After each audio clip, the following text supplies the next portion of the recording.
हम इंतजार में हैं कि कोई बुलाएगा। वो तो हम अपने से आए तब ना रे चुट्टा। नंबर दे दें तब बुलाएगा तुम लोग ना। बहुत बढ़िया। छुट्टी के बाद वेलकम है आपका। शुरू करें। पहला क्वेश्चन है आपका कि जब कंपित स्वरित्र द्विभुज कितने लोगों का आज 15 प्लस है? 12 प्लस, 10 प्लस, 8 प्लस। क्वेश्चन थोड़ा सा छटा हुआ है। कहता है जब कंपित स्वरित्र द्विभुज, स्वरित्र द्विभुज होता है ट्यूनिंग फॉर्क। ट्यूनिंग फॉर्क क्या होता है? चला इस टाइप का होता है।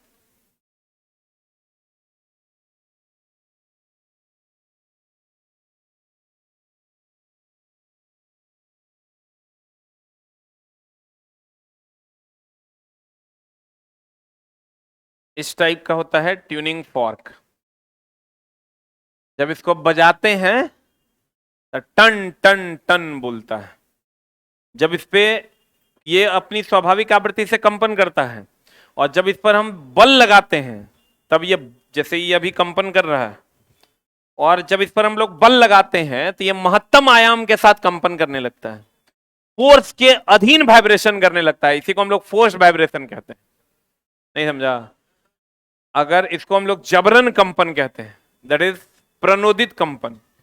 एक होता है चला प्रणोदित कंपन, इसी को हम लोग जबरन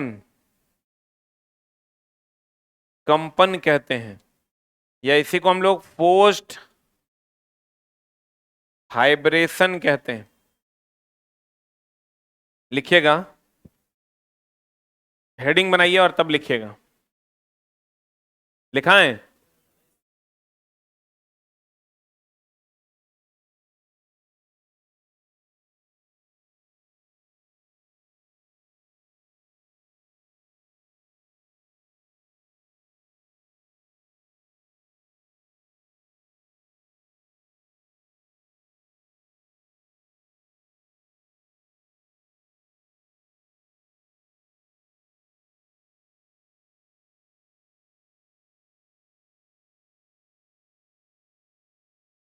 हो गया? लिखिएगा, जब किसी वस्तु पर बल लगाया जाता है, जब किसी वस्तु पर बल लगाया जाता है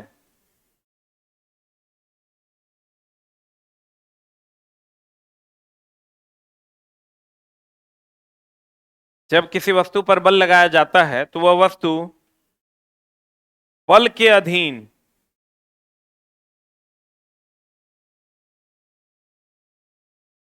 कंपन करने लगता है।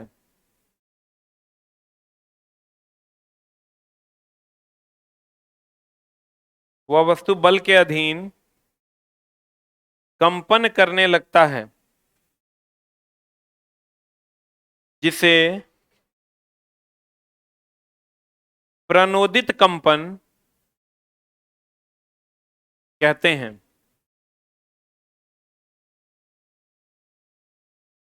जिसे प्रणोदित कंपन, फोर्स्ड वाइब्रेशन कहते हैं। हो गया? जब बल के अधीन, ध्वनि एक प्रकार का कंपन है, जब बल के अधीन कंपन करने लगेगा तो महत्तम ध्वनि सुनाई देगा कि न्यूनतम? इसी को हम लोग प्रणोदित कंपन या जबरन कंपन कहते हैं। अब गौर फरमाइएगा, जब कंपित स्वरित्र द्विभुज को मेज पर रखा जाता है तब तेज ध्वनि कब सुनाई देगा? जब प्रणोदित कंपन होगा, बल के अधीन कंपन होगा, सुनाई देता है। इसका कारण क्या है? जबरन कंपन। क्या है चला? या प्रणोदित कंपन।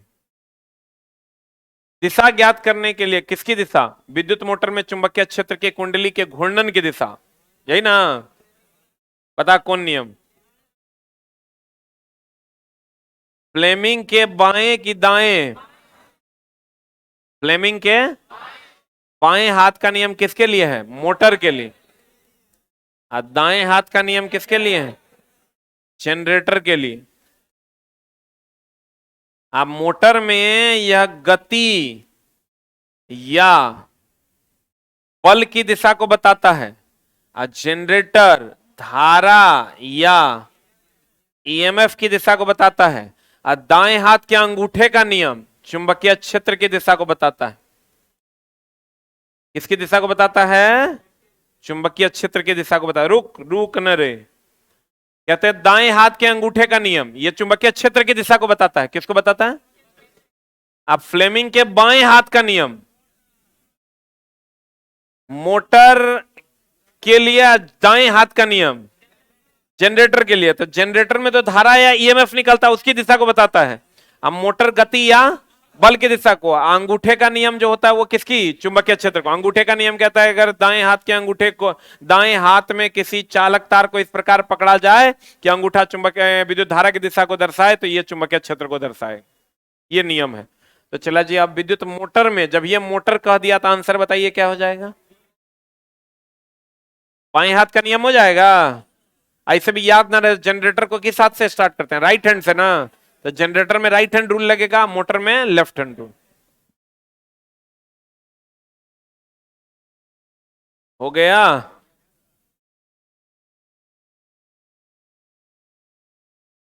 हाँ हाँ, ये दाएं हाथ का अंगूठा का नियम अलग है। ये दाएं हाथ का फ्लेमिंग के लेफ्ट और राइट हैंड रूल में अंगूठा किसको बताता है? ये है बल को। लेकिन दाएं हाथ का जो अंगूठा का नियम है ये अलग है। ये कहता है कि अगर किसी चालक तार को दाहिने हाथ में इस प्रकार रखा जाए कि अंगूठा धारा की दिशा को दर्शाए तो अन्य उंगलियां चुंबकीय क्षेत्र को दर्शाएगा। यह है दाएं हाथ के अंगूठा का नियम। लिख लो दाएं हाथ के अंगूठा का नियम। अगर दाहिने हाथ में, अगर दाहिने हाथ में किसी चालक तार को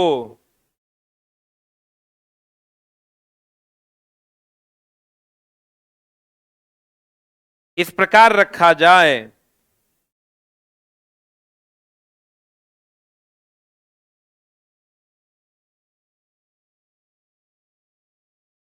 कि अंगूठा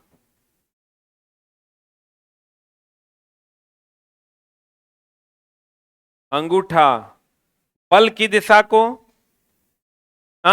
अंगूठा धारा की दिशा को, अंगूठा धारा की दिशा को, तो अन्य उंगलियां चुंबकीय क्षेत्र की दिशा को ज्ञात करेगा, को दर्शाएगा। अंगूठा धारा की दिशा को तो अन्य उंगलियां चुंबकीय क्षेत्र की दिशा को इंगित करेगा।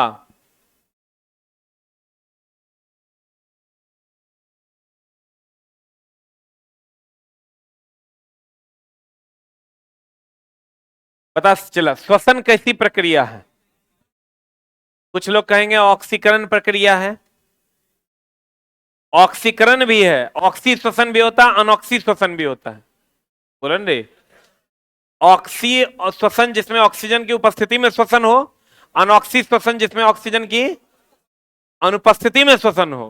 बोलन रे, तो श्वसन मनुष्य में श्वसन ऑक्सीकरण है क्योंकि ऑक्सीजन लेते हैं, ऑक्सीजन की उपस्थिति में होता है।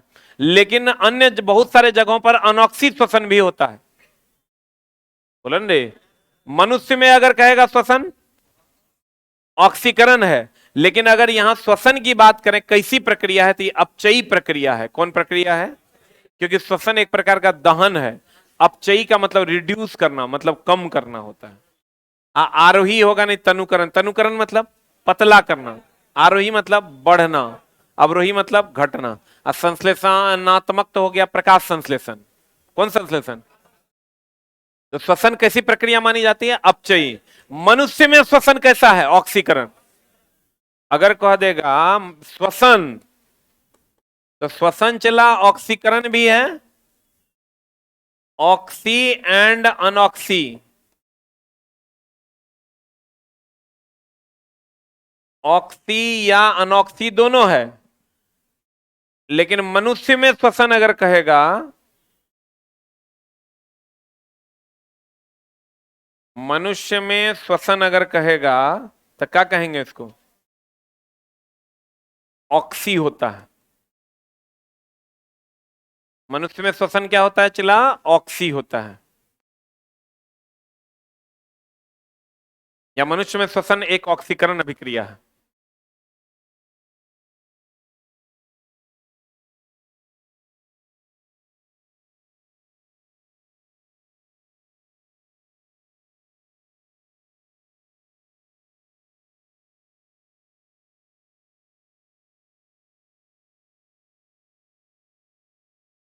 हो गया? पढ़ें?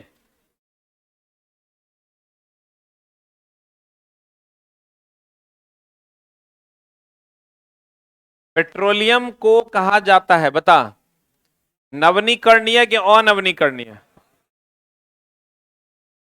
पेट्रोलियम जो है चला, एक होता है नवनीकरणीय, नवनीकरणीय जो नष्ट ना हो, जो नष्ट ना हो, अनवनीकरणीय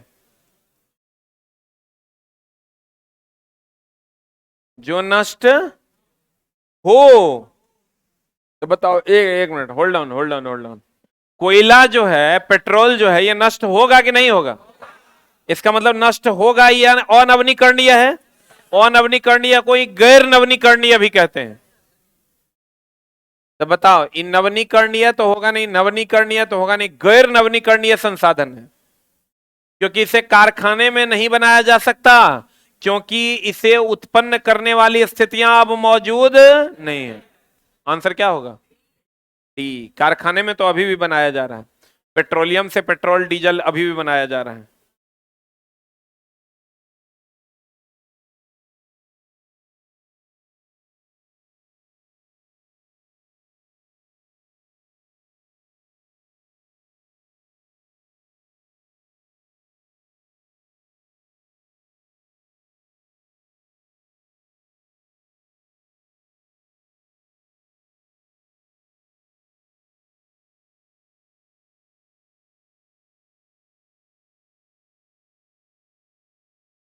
हो गया?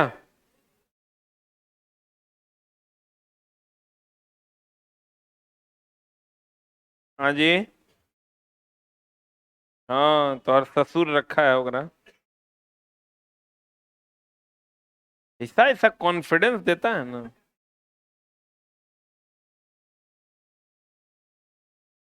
के है? क्या रे? कोयला नवीनीकरणीय है? अनवनीकरणीय है? के था के? कॉन्फिडेंस पूरा है। अरे चौड़मल, एकदम हम छोटा सा कॉन्सेप्ट है चला, लेकिन एकदम कारगर है। कहते हैं मोल की सही परिभाषा क्या है? एक मोल बराबर होता है 6.022 इंटू 10⁻23 परमाणु अणु आयन, या 22.4 लीटर, या 1 ग्राम परमाणु, या 1 ग्राम अणु, या 1 ग्राम आयन। बोलो हाँ, जल्दी लिख।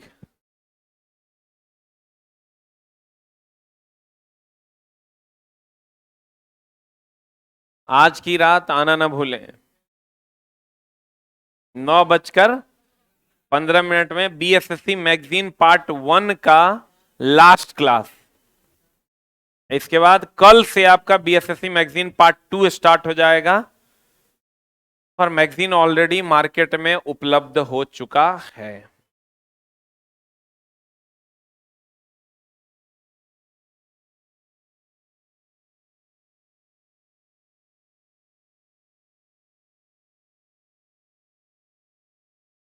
हो गया? कहता है मोल की सही परिभाषा निम्न में से कौन सा? यह पदार्थ के ग्राम परमाणु द्रव्यमान के बराबर होता है। सही है। इसमें दिए हुए पदार्थ 6.020 की 23, यह पदार्थ के ग्राम आणविक भार के बराबर होता है। इसमें दिया होता है ए भी सही है, ए भी सही है, ए भी सही है। आंसर क्या होगा? ACD।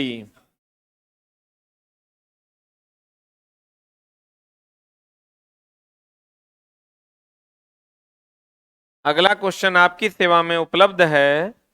सामान्य सुम्बु का वसा एक लिसे पदार्थ का स्राव करता है जिसका हृदय प्रत्यारोपण में प्रयोग किया जा सकता है। इस पदार्थ में मौजूद यह विलक्षण रासायनिक यौगिक कौन है? कौन है रे? Di hydroxy phenyl aniline. ये आप कहिएगा ये क्या है सर? हृदय प्रत्यारोपण जो होता है, हार्ट ट्रांसप्लांट, उसमें इस वसा का उपयोग करके आर्टरीज और वेन वगैरह को जोड़ा जाता है। ठीक है, जैसे सिर्फ हार्ट को निकाला जाता है, बाकी वेन, धमनी, सिरा सब वही रहता है जो पहले से मनुष्य में है। तो जो हार्ट, मान लो बंदर का हार्ट तुम्हारे में लगा दिया गया, तो बाकी सारी चीजों को चिपकाने के लिए गोंदनुमा लसलसा पदार्थ का प्रयोग किया जाता है, और वो पदार्थ है डाई हाइड्रोक्सी फिनाइल एनिलीन। ये तुमको याद रखना पड़ेगा। ठीक है, क्या करना पड़ेगा? चला, क्या है? Di hydroxy phenyl aniline. ये एक चिपचिपा पदार्थ है जो हार्ट ट्रांसप्लांट में प्रयोग किया जाता है, धमनी, सिरा इत्यादि को जोड़ने के लिए। लिखना, यह एक चिपचिपा गोंद नुमा पदार्थ है जिसका उपयोग, यह एक चिपचिपा गोंदनुमा पदार्थ है जिसका उपयोग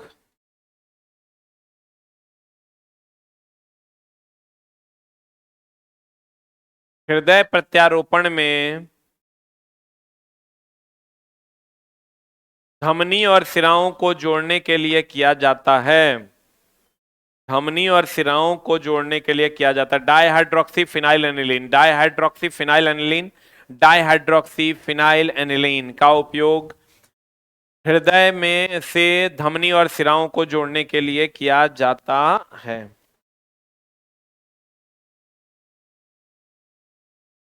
भस्मीकरण, भस्मीकरण का प्रयोग निम्न में से किसके लिए किया जाता है? एगो है उनमें कचरा डालना, हरे पेड़ काटना, खाद बनाना। अच्छा चला, कभी हम लोग कहते हैं जला के भस्म कर दो, कहते हैं। कभी हम लोग कहते हैं कचरा डाल के भस्म कर दो। हम लोग कहते हैं कूड़ा को जला के क्या कर दो? भस्म कर दो। यही प्रक्रिया भस्मीकरण है। बड़ा सिंपल क्वेश्चन, सीपीओ में क्वेश्चन 2019 में पूछा है। भस्म करना मतलब जला देना, क्या कर देना? गुरुत्वाकर्षण, ये बड़ा बढ़िया क्वेश्चन है, ध्यान से देखिएगा समझ में आएगा। गुरुत्वाकर्षण द्वारा किया गया कार्य किस पर निर्भर करता है? तो चला, गुरुत्वाकर्षण द्वारा जो कार्य होता है ना, ये होता है mgh। बोलो हाँ। ये चला गति पर निर्भर कर रहा है क्या? खाली हाइट पर निर्भर करता है। तो हाइट, अगर ये वस्तु यहां थी, अब यहां चली गई, तो इसका प्रारंभिक अवस्था मान लो यहां से यहां तक h ऊंचाई है, इसका अंतिम अवस्था ये है मान लो, तो ये दोनों के, ये h1 है, ये h2 है। तो हाइट कितना हो जाएगा? h1 -h2 कर देंगे तो वही ना हाइट हो जाएगा। यही हाइट पर निर्भर करता है, m पर, g पर। अब देखो क्या है, वस्तु की आरंभिक और अंतिम अवस्थाओं में ऊर्ध्वाधर ऊंचाइयों में अंतर पर, यानी h पर। फिर कहता है वस्तु के आरंभिक और अंतिम अवस्थाओं में परिवर्तन, अवस्था में परिवर्तन पर निर्भर नहीं करता। वस्तु की आरंभिक और अंतिम अवस्थाओं में ऊर्ध्वाधर ऊंचाई के योग पर के अंतर पर, ये जो ऊंचाई निकालेंगे h1 -h2 करेंगे तब नहीं आएगा रे। तो कहते हैं चला ये भी नहीं होगा। वस्तु की क्षैतिज अवस्था में अंतर भी नहीं होगा। तो आंसर क्या हो जाएगा? लिख लो, गुरुत्वाकर्षण के द्वारा किया गया कार्य mgh।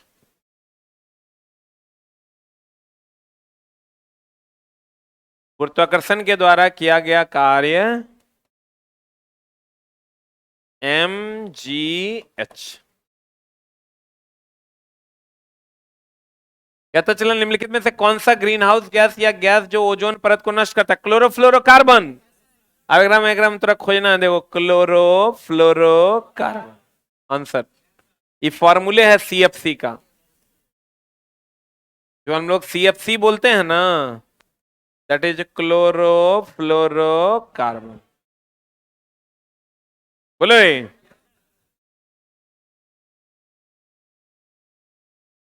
ओजोन परत का क्षय इसी से न हो रहा है। खाली देखो ये क्वेश्चन पूछने का तरीका खाली ठीक गड़बड़ कर दिया है। क्लोरोफ्लोरोकार्बन रहेगा खट से लड़का मार देगा, लेकिन उसका सूत्र दे दिया है CH2Clf। स्थूल प्रदूषक के उदाहरण हैं। चला स्थूल प्रदूषक किसको कहते हैं? हाँ, स्थूल प्रदूषक के उदाहरण है, एगो दिया है मीथेन, एगो क्लोरीन, एगो दिया है क्लोरोफ्लोरोकार्बन, एक दिया है पेरोक्सिल एसिटाइल नाइट्रेट। स्थूल प्रदूषक होता है पेट्रोलियम पदार्थ में जो ठोस कचरा निकलता है, उसे हम स्थूल प्रदूषक कहते हैं। बोलन रे। और तुम देखो ठोस कचरा में मीथेन तो गैस है, मीथेन क्या है? गैस है। क्लोरीन क्या है? गैस है। क्लोरोफ्लोरोकार्बन भी क्या है? यही गैस ना ओजोन परत का नाश करता है। स्थूल प्रदूषक का मतलब होता है ठोस कचरा। अब एक को ऑप्शन बच गया, कौन? पेरोक्सिल acetyl nitrate.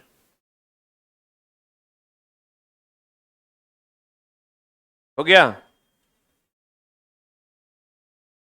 And the next question is, ये क्वेश्चन जब बनाया ना, महान आत्मा है, उस समझ लो कि चला वो भगवान की मर्जी नहीं भी होगी तो हर जॉब लग जाएगा। ये क्या बनाया है? Very good. ऊपर वाले की मर्जी थोड़ी कम भी होगी ना, तो तुमको कर्म का फल मिल जाएगा। एक विशेष प्रणाली में लंबाई, द्रव्यमान और समय की इकाइयां दी हुई है। लंबाई दिया है 10 सेंटीमीटर, द्रव्यमान दिया है 10 ग्राम, समय दिया है 0.1 सेकंड। इस प्रणाली में बल की इकाई किसके बराबर होगी? तो बल बराबर एफ बराबर क्या होता है? MA। बोलो हाँ। और एफ बराबर MA होता है, तो एम का हो गया kg, ए का हो गया मीटर पर सेकंड स्क्वायर। इसको हम लोग लिख सकते हैं मीटर बटा सेकंड का स्क्वायर। लिख सकते हैं कि नहीं लिख सकते हैं? अब चला तुम सबका मान रख दो। केजी का मान कितना है? 10 ग्राम है, तो इसको केजी में बदलोगे 0.01 kg होगा। इंटू मीटर, मीटर में यहां सेंटीमीटर है, तो इसको मीटर में बदलो। 0.1 मीटर। बोलो हाँ। आप बटा सेकंड का स्क्वायर। सेकंड कितना है? 0.1, तो 0.1 का होल स्क्वायर। ये चला तुम्हारे परीक्षा में संभावित टाइप में से एक है। अब सॉल्व कर दो, आंसर आ जाएगा। सॉल्व कीजिए, आंसर आ जाएगा।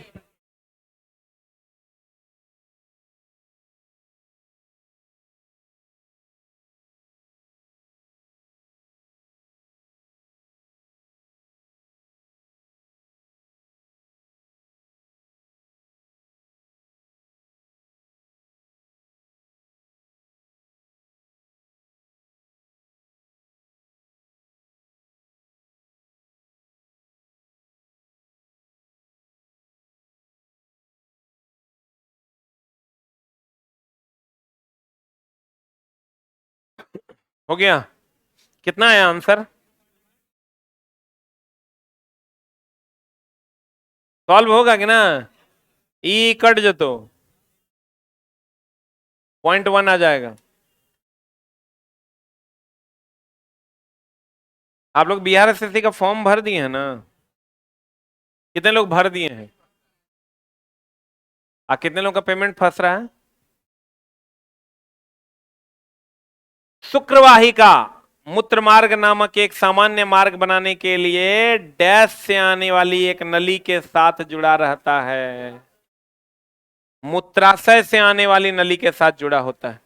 ये चला जो आपका ये किडनी है, किडनी से ये हो गया आपका किडनी। ये क्या हो गया? बोलन रे,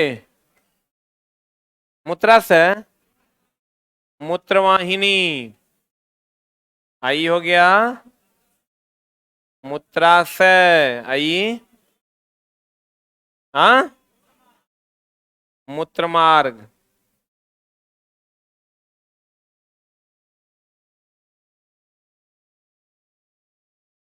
शुक्रवाहिका मूत्रमार्ग नामक एक सामान्य मार्ग बनाने के लिए डैश से आने वाली एक नली के साथ जुड़ा होता है। मूत्राशय से आने वाली नली के साथ ही ना शुक्रवाहिका होता है, एकरे से मूत्र भी देते हैं, एकरे से स्पर्म भी निकल जाता है।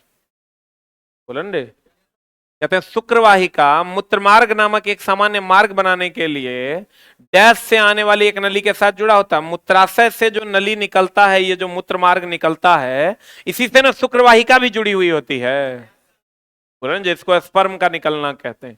आंसर बता क्या हो जाएगा? मूत्राशय। वृषण नहीं हो जाएगा, वृषण तो चला अंडकोश के अंदर होता है। आपको कहेगा मूत्रवाहिनी कैगो? दूगो। मूत्राशय कैगो? एगो। अब मूत्रमार्ग कैगो? एगो। पूछता है दो मूत्रवाहिनी, एक मूत्राशय, एक मूत्रमार्ग, एनसीईआरटी का क्वेश्चन है। हो गया? बढ़े? अरे बढ़े। शुक्रवाहिका चला इसी से जुड़ा होता है, मूत्राशय से ही ना इसे निकलेगा रे, खाली दोनों नली अलग अलग होता है।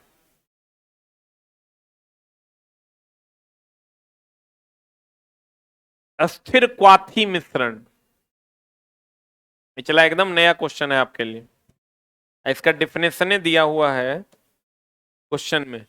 एक अस्थिर क्वाथी मिश्रण को संदर्भित करता है। अस्थिर क्वाथी मिश्रण कौन सा मिश्रण है? तरल पदार्थ का मिश्रण जिसे आंशिक आसवन द्वारा अलग नहीं किया जा सकता। जैसे आंशिक आसवन होता है प्रभाजी आसवन, नाम सुने हो, जिससे पेट्रोलियम से पेट्रोल, डीजल और केरोसिन निकाला जाता है।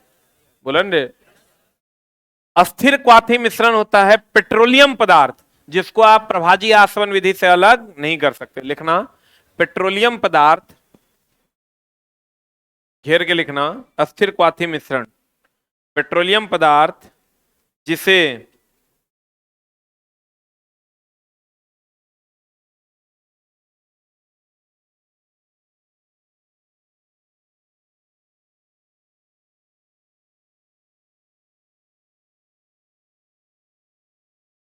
जिसे क्या प्रभाजी आसवन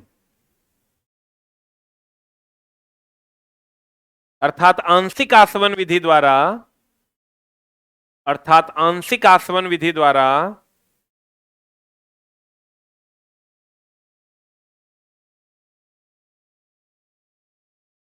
अलग नहीं किया जा सकता, अलग नहीं किया जा सकता। आंसर हो जाएगा चला डी फॉर डॉग। एक विद्यार्थी, ये विद्यार्थी क्या किया है देखो, ग्रुप डी का 2019 का 2022 का क्वेश्चन है। एक विद्यार्थी ने एक गोलीय लेंस लिया, एक दर्पण लिया, दोनों का आवर्धन मापा, उसने पाया कितना? +3। निष्कर्ष क्या है? यही ना क्वेश्चन है। आपको पता है दर्पण के लिए जो फॉर्मूला होता है,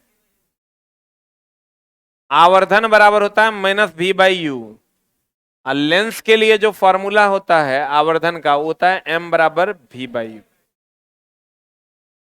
बोलो हाँ, बोलो हाँ। अब लेकिन इतना आसानी क्वेश्चन है नहीं, बहुत दिमाग का गेम है। आप गौर से देखिए, इसको पहले लिख लीजिए, फिर हम लोग इसको मिटा देंगे क्योंकि जगह की थोड़ी समस्या है। कैसे बनेगा?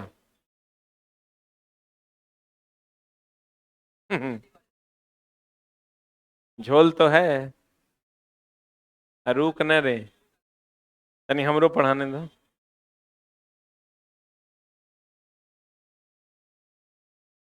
हो गया? अब देखो चला, यू तो सब में निगेटिव होता है, ये फिक्स है, फिक्स है ना। अब यहां पर भी को इस कदर लेना होगा कि m का मान पॉजिटिव रह जाए। हाँ, 2 पैक बियर। थोड़ा मजाक लगेगा, क्वेश्चन है ये। इस साला पहले आईएएस में पूछा जाता था, अभी भी आईएएस में इस लेवल का क्वेश्चन नहीं पूछता है।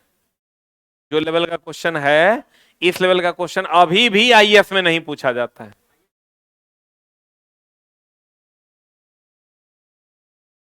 तुम भी आज से पहले अपने जीवन काल में कभी नहीं देखा हो, कभी नहीं देखा हो। हम अपने 10 साल के कैरियर में कभी नहीं देखे वैसा वैसा क्वेश्चन। लेकिन फिर भी टेंटा फुचिया सब आता है, कहता बताओ साइंस पढ़ा दें। देखो देखे बोर्ड लगल था लूसेंट सामान्य विज्ञान, उस साला पढ़ के अब वो किताब को तो आग लगा देना चाहिए। सिलेबस कहां चला गया, किताब जहां था वही है। कहते हैं चला यू का मान निगेटिव होता है, हाँ, एम का मान 1 से बड़ा भी है, यानी प्रतिबिंब बड़ा भी होना चाहिए। अब देखो कहता है यू का मान निगेटिव है, होबे करता है, फिक्स है, दर्पण हो कि लेंस हो। तब भी को इस प्रकार लेना होगा कि एम का मान पॉजिटिव हो जाए। तो भी को क्या लेंगे कि एम का मान यहां पॉजिटिव होगा, तो भी को निगेटिव लेंगे तब ना एम का मान पॉजिटिव होगा।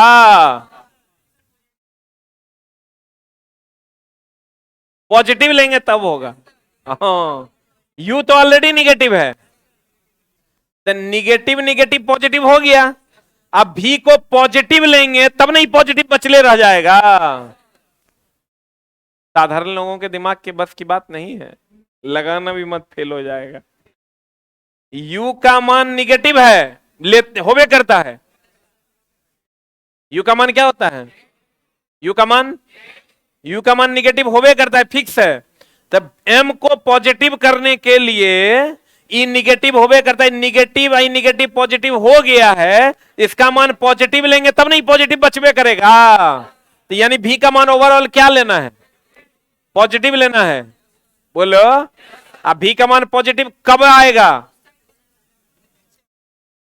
जब देखो भी का मान पॉजिटिव तब आएगा दर्पण में, जब अगर मान लो ये अवतल है, ये उत्तल है, तो भी का मान पॉजिटिव तब आएगा जब प्रतिबिंब जो है वो इस साइड बनेगा। इस साइड तो प्रतिबिंब इसमें बनता है बड़ा, इसमें बनता है छोटा।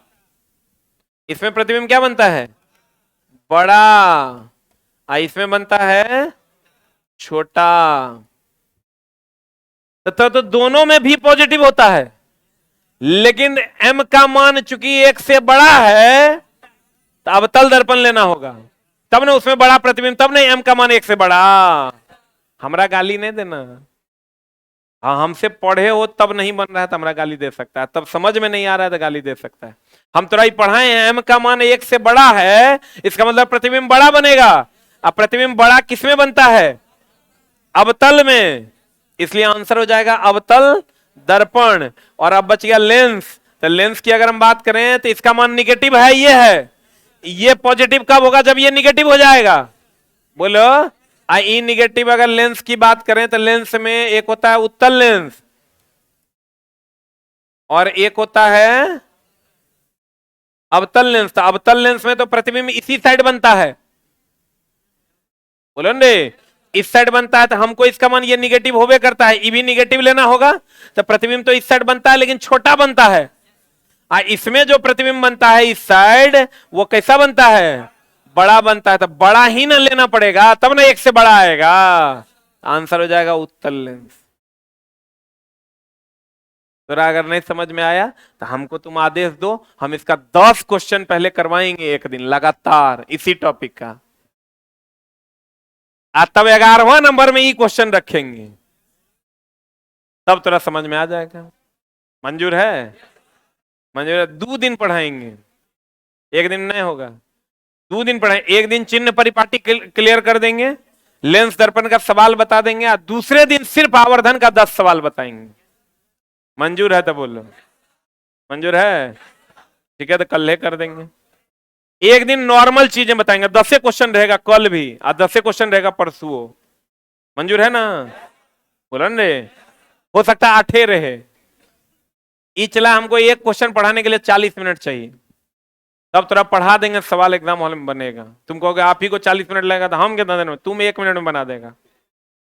लेकिन थोड़ा समझना पड़ेगा अंचला। क्या कर दें? तो 8-10 क्वेश्चन कल रहेगा, 8-10 क्वेश्चन परसों रहेगा।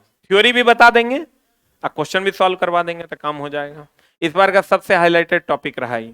बढ़े, आज मैनेज कर लो, समझ लो कि हमरा नहीं बुझाया हम, लेकिन क्वेश्चन समझ, यही क्वेश्चन रहेगा, एग्जैक्ट यही क्वेश्चन डालेंगे, तुम टेंशन नहीं लो, आ तू अपने बना देगा। ये चला बता क्या है? केंद्रिका कौन है? यही ना केंद्रिका है। ई है केंद्रक। बोलन रे, यही जो है ई है केंद्रक। क्या है ये? केंद्रक। ई जो है ई जो सी है, ई है केंद्रिका। केंद्रक में ही ना केंद्रिका होता है। ये सबसे बाहरी आवरण हो गया कोशिका झिल्ली ना, आई राइबोसोम हो जाएगा, ई इंडोप्लाज्मिक रेटिकुलम हो जाएगा, ई कोशिका द्रव्य हो जाएगा। बोलन रे, हाँ। ये अगर बी की बात करोगे क्या होगा? ये इंडोप्लाज्मिक रेटिकुलम हो जाएगा। ये अगर ई की बात करोगे राइबोसोम हो जाएगा। ये अगर डी की बात करोगे तो ये कोशिका द्रव्य हो जाएगा। कोशिका द्रव्य हो जाएगा। ये अगर ए की बात करोगे तो ई कोशिका भित्ति हो जाएगा।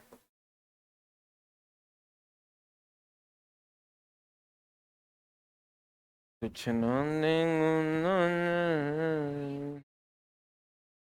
केंद्रक द्रव कह सकता है इसको। इसको आप जी केंद्रक द्रव भी कह सकता है। ये अगर अंदर हम इसको दिखाते हैं, दिस वन, अब ये हो जाएगा क्या? केंद्रक द्रव। यहां अगर बाहर में दिखाएंगे तो कोशिका द्रव्य या जीव द्रव्य भी कह सकते हैं। पूरे को जीव द्रव्य कहते हैं। हो गया?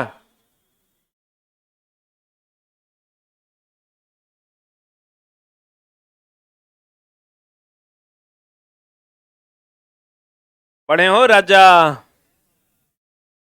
आंसर क्या हो जाएगा? केंद्रिका हो जाएगा सी। पेट्रोल की गाड़ी में, चला हमको अगर याद नहीं रहेगा तो परसों करेंगे, लेकिन अगर याद रह गया तो कल से करेंगे। याद नहीं हो रहता कभी कभी टिक टिकाने टाइम में। पेट्रोल की गाड़ी में एग्जॉस्ट से न्यूनतम हाइड्रोकार्बन निर्मुक्त होगा कब? जब गाड़ी तेज चल रही। अस्थिर होगा तो होगा ही नहीं, होगा ही नहीं। आप ब्रेक लगाएंगे तो ज्यादा प्रदूषण निकलेगा, धीमा रहेगा तब वो ज्यादा प्रदूषण निकलेगा। बोला हो। अगला, पादप कोशिका में मौजूद डैश की मात्रा संचलन में सुगम बनाने के लिए कोशिकाओं की संरचना में परिवर्तन कर देता है। क्या होगा रे? जल ना। जल की मात्रा पादप कोशिकाओं में मौजूद जल की मात्रा संचलन को सुगम बनाने के लिए कोशिका की संरचना में परिवर्तन कर देता है। कहीं पर भी चला, किसी भी जगह पर अगर किसी द्रव का संचरण को, ट्रांसमिशन को सुगम बनाना है, मान लो कोई चीज बह नहीं रहा, तनी पानी दे दो, पतला हो जाएगा, बह जाएगा। बोलन रे, कहीं पर भी संचरण को सुगम बनाने के लिए क्या मिलाया जाए? पतला किया जाता है। अब पतला करने के लिए पादप में क्या डालेंगे? जल। गुरुत्वाकर्षण का नियम लागू होता है। What is the answer? Question बड़ा बढ़िया है। चला, झोल हिंदी इंग्लिश करने में है। यहां शरीर देखो, शरीर बॉडी समझते हो? बॉडी का मतलब होता है शरीर, आप बॉडी का मतलब होता है वस्तु। तो यहां गलत लिखा हुआ है, यहां होना चाहिए था वस्तु। बॉडी का दो मतलब होता है, एगो शरीर, एगो वस्तु है सब जगह। अब चला, ये कहते हैं ये लैपटॉप एक बॉडी है, तो बॉडी है इसका मतलब ये शरीर थोड़े है। क्या है ये? वस्तु। यदि हिंदी इंग्लिश करने वाला क्या किया होगा, जब क्वेश्चन सेट कर रहा होगा ना, तो यूट्यूब पे गूगल किया होगा बॉडी का अर्थ क्या होगा, तो उसको मिल गया होगा शरीर, लिख दिया छोटा शरीर। जबकि बॉडी का दो मतलब होता है, एक शरीर और दूसरा वस्तु। यहां क्या लिखना चाहिए था, वस्तु। तो सबको पता है गुरुत्वाकर्षण का नियम पृथ्वी पर सभी वस्तुओं के लिए मान्य है। आई रहता तो हमको लगता है तुम लोग बना ही देता।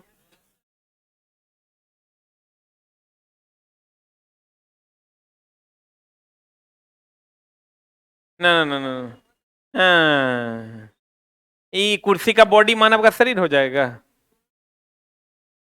जैसे बात तो वही है, क्योंकि दोनों का मतलब ये दोनों होता है, ये दोनों का इंग्लिश मीनिंग सेम है, बात वही है, लेकिन कहने का सेंस अलग अलग है। कहने का जो सेंस होता है चला, वो अलग अलग है, ना तो मामला हो जाएगा गड़बड़। एक ही वर्ड को आप अलग अलग जगह पर यूज करते हैं, उसका अलग अलग मीनिंग हो जाता है। बतावा हो राजा, बोला हो राजा, कस कबूतर।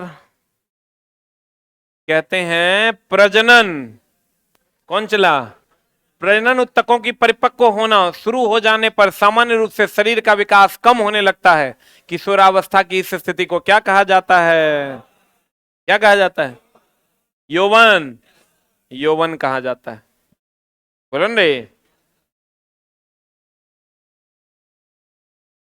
अत्यधिक प्रदूषण फैलाने वाले उद्योग किस श्रेणी में आते हैं, लाल।